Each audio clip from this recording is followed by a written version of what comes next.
بیا وایي معانی و صیغې لیکي، معنی مې ولیکئ او صیغې هم ولیکئ چې دا د څه صیغه ده.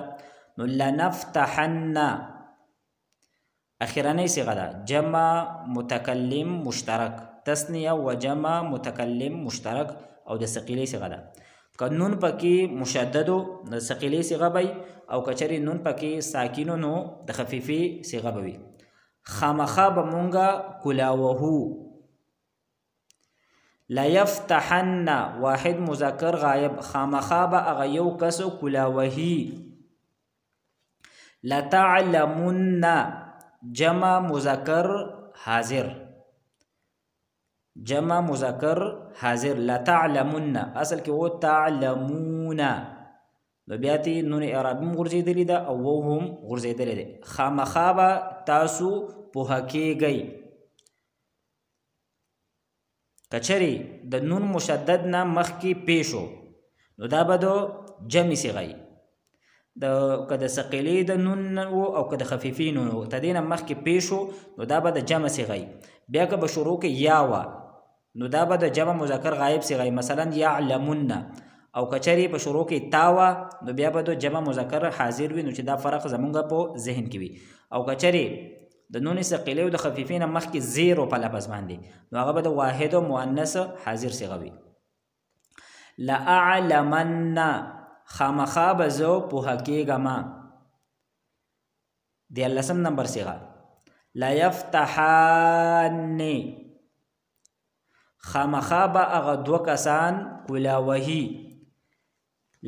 لتعلمان تسنیه مؤنث غایب، تسنیه مذکر حاضر او تسنیه مؤنث حاضر. خامخا به تاسو دواړه سړي یا دواړه زنانه پوهه کېږئ یا به هغه دوه زنانه پوهه کېږي. او لتعلمنان نو دا د جمع مؤنث حاضر صیغه ده. خامخا به تاسو ټولې زنانه پوهه کېږئ. دا نانې لفظ چې پکې راځي نانې نو دا یا د که به شروع کې یا وه نو د جمع مؤنث غایب صیغه ده، او که په علامت د مضارب کې تا وه نو د جمع مؤنث حاضر صیغه ده. نو لیفتحنان جمع مؤنث غایب، خامخا به هغه زنانه کلاوهي. لیفتحن جمع نو اوس په دې کې د نون ثقیلې نه مخکې پیش دی او په شروع کې یا ده، نو دا جمع مذکر غایب اصل کې و یفتحون، بیا ته لیفتحن جوړ شوی دی. خامخا به هغه سړي کلاوهي.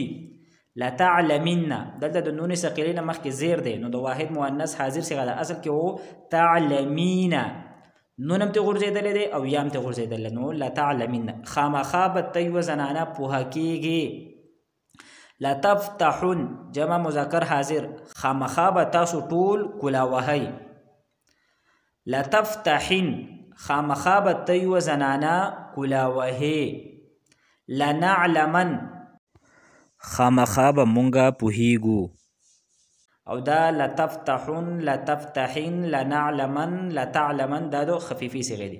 لتعلمن نو دا د واحد مؤنث غایب صیغه هم کېدی شي او د واحد مذکر حاضر صیغه هم کېدی شي، یعنی ته یو سړی به پوهه کېږي یا هغه یوه زنانه به پوهه کېږي. لافتحن 14 نمبر صیغه خامخا به زه کلاوهمه. اوس راځو مونږه سلاید نمبر 164 لا.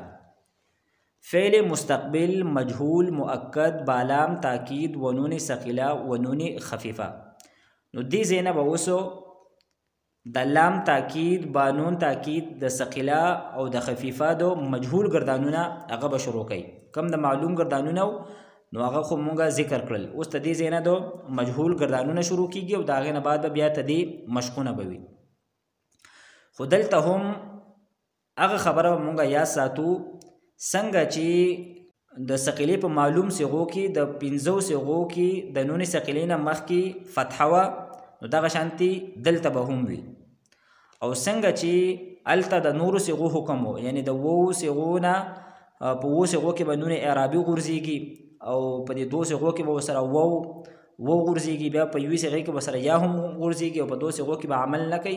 همدغه حساب دا دلته هم دی. البته د اخر نه مخکې یعنی کومه عین کلمه ده نو دا به په دې کې مفتوح وي. نور چې څنګه عام د مجهول ګردانونه نو هغه شانتي دلته به هم وي.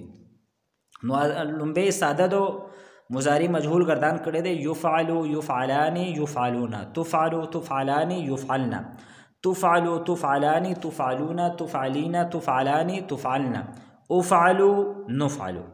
او بیا د ثقیلی مجهول گردان کړی ته دینا لیفعلن لیفعلان لیفعلن لتفعلن لتفعلان ليفعلنان لتفعلن لتفعلان لتفعلن لتفعلن لتفعلان لتفعلنان لأفعلن لنفعلن. او مونږ چې په اسانۍ سره کوو 15 صيغې و صيغې او 2 صيغې نو هغه به شي ليفعلن لتفعلن لتفعلن لأفعلن لنفعلن.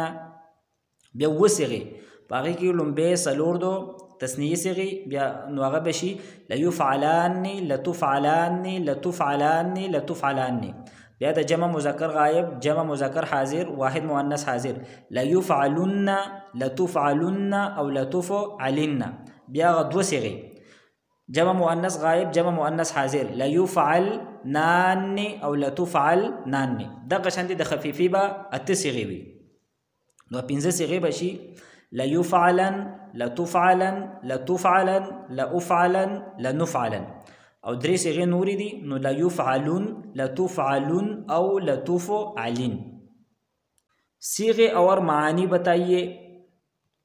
لتسألن نو دا د جمع مذکر حاضر صيغه د نون تاکید ثقيلی د مجهول صيغه ده نو تدې معنی ده خامخا به تاسو د ټولو نه تپوس کولی شي. لتسألین د واحد مؤنث حاضر صيغه ده یعنی خامخا به ستا یوې زنانه نه تپوس کولی شي. لأنصرن خامخا به زمانه یعنی زما د یو کس نه به خامخا به زما د یو کس مدد کولی شي. لتسألن نو دا 3 صيغې کېدای شي خامخا به ستاسو د 2 سړو یا د 2 زنانو نه تپوس کولی شي یا د هغې 2 زنانو نه به خامخا تپوس کیږي. لنسألن خامخا به زمونږ د ټولو نه تپوس کولی شي نو دا اخرنۍ صيغه ده مجهول. لأسألن خامخا به زمانه تپوس کیږي او دا د متکلم صيغه ده. سلائیڈ نمبر 167 فعل مستقبل معلوم مؤکد بالام و نون تاکید ثقیله و نونی خفیفه. نو اوس دلته د ثلاثي مجرد کم شپږ بابونه دي نو د هغې ټولو نه لومبې د ثقیلې ګردانونه کوي او بیا دې د خفیفې ګردانونه کوي. نو د ثقیلې ګردانې د باب ضربه یضربون لا یضربن لا یضربان لا یضربن لتضربن لتضربان لا یضربنان لتضربن لتضربان لتضربن لتضربن لتضربان لتضربنان لأضربن لنضربن. او مونږ که په هغه ترتیب کوو لومبۍ 15 صيغې و صيغې او بیا 2 صيغې نو شي به لا یضربن لتضربن لتضربن لأضربن لنضربن.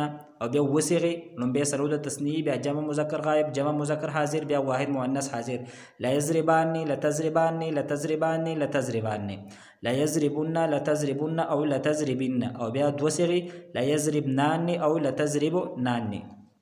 دغه شانتي دا نور شپږ ابواب هم دي او که چاته پکې مسله وي نو دا په دې سلایډ کې ټول ګردانونه لیکلی شوي دي. وسو د دغې د نون تاکید ثقیله د هغې مجهول ګردانونه دي د دغې شپږو ابوابونه. نو دې کې به مونږ صرف د دې خبرې خیال ساتو چې عین کلمه یعنی د فعل مضارع په لومبۍ صيغې کې چې د اخر نه مخکې کم حرف دی نو دغه حرف دا به مونږ مفتوح وایو.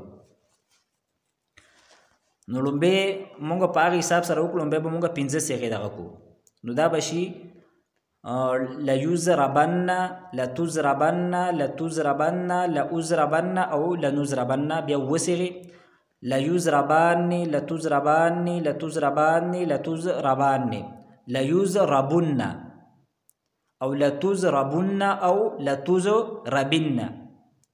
او بیا دو صيغې ليضربنان او لتضربنان.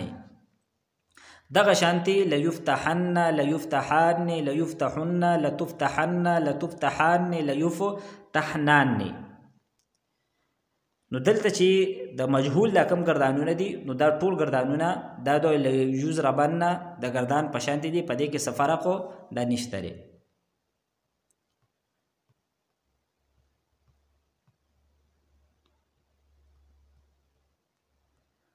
نو نن چې دا کومه درس مونږ وکړو نو په دې ټولو تعلق دا د مشقونو سره او بیا مونږ په هغې کې د نون تاکید کم ثقیله وه د هغې د معلوم ګردانونه مو کړل، د هغې د مجهول ګردانونه مو کړو.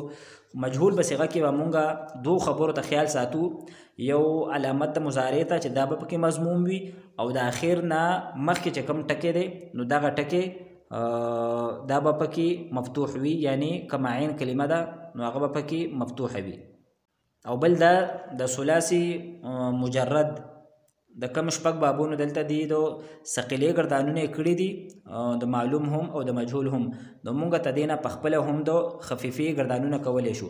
په کومو شپږو صیغو کې چې الف راغلی دی نو ته دغې شپږو صیغو کې به د خفیفې ګردان نه او ته دې نه علاوه چې دا نورې کمې صیغې دي نو ته دې نه به مونږ د خفیفې ګردان کوو. مثلا د معلوم کمې دي نو په هغې کې به مونږ داسې وکړو لکه د لا یضربن نه ګردان دی نو لومبی به ترې پنځه صیغې مونږ جدا کړو. لا یضربن، لتضربن، لتضربن، لأضربن، لنضربن، بیا هغه درې صیغې لا یضربون، لتضربون او لتضربین. او دغه شان بیا مونږ ته دې نه د مجهول ګردان وکړو لیضربن، لتضربن، لتضربن، لأضربن، لنضربن او لیضربون، لتضربون او لتضربین. نو دا کم ثقیلي او د خفیفي پوره بحث مونږ وکړو نو ته دې حاصل دا شو چې نون تاکید ثقیله دا نون مشدد ته وایي او نون خفیفه دا نون ساکن ته وایي. ته دې دواړو فایده دا ده چې دا کله په فعل مضارع باندې داخل شي او ته دې په شروع کې لام تاکید مفتوح وي نو دا فعل مضارع د استقبال سره خاص کوي او بیا په هغې کې تاکید هم پیدا کوي. خو بیا په نون تاکید ثقیله کې د نون خفیفه په نسبت باندې تاکید دا ډیر دی ځکه چې په هغې کې نون مشدد دی او په نون خفیفه کې نون دا ساکن دی. او بیا کم لفظي عمل دی نو هغه ته دې دا دی چې کله نون تاکید ثقیله مونږ د فعل مضارع په آخر کې ولګو نو د فعل مضارع هغه پنځه صیغې چې د هغې په آخر کې پیش دی نو دغه پیش دا به مونږ په فتحې کې بدلو. او بیا کمې اووه صیغې دي یعنی هغه اووه صیغې چې د هغې په آخر کې نون اعرابي دی نو په دې کې د نون اعرابي خو ته د اووه صیغو نه غورځېږي. البته کم د جمع مذکر غایب صیغه ده او د جمع مذکر حاضر صیغه ده نو په دې کې به دغه وو چې کم د علامت دی دا به هم غورځېږي او د واحد مؤنث حاضر په صیغې نه به یا هم غورځېږي. او کومې دوه د مبني صیغې دي نو په هغې کې به فرق به پکې دا راځي چې کله مونږ نون تاکید د ثقیلې ولګو نو ته دې دواړو د نون د جمع مؤنث او د ثقیلې نون په منځ کې به مونږ الف فاصل راوړو. او کم د خفیفې تفصیل دی نو هغه دا دی چې د ثقیلې په کومو صیغو کې الف راتلو نو څلور خو د تثنیې صیغې دي، یو د جمع مؤنث غایب بله د جمع مؤنث حاضر صیغه نو ته دغې صیغو نه به نون خفیفه نه راځي. نو خلاصه دا شوه چې ثقیله به د مضارع په ټولو صیغو کې راځي او خفیفه په اتو صیغو کې به راځي او په شپږو صیغو کې به نه راځي. انشاءالله تعالی د آینده درس نه به مونږ د فعل امر او د نهي بیان هغه به شروع کوو. واخر دعوانا ان الحمد لله رب العالمین.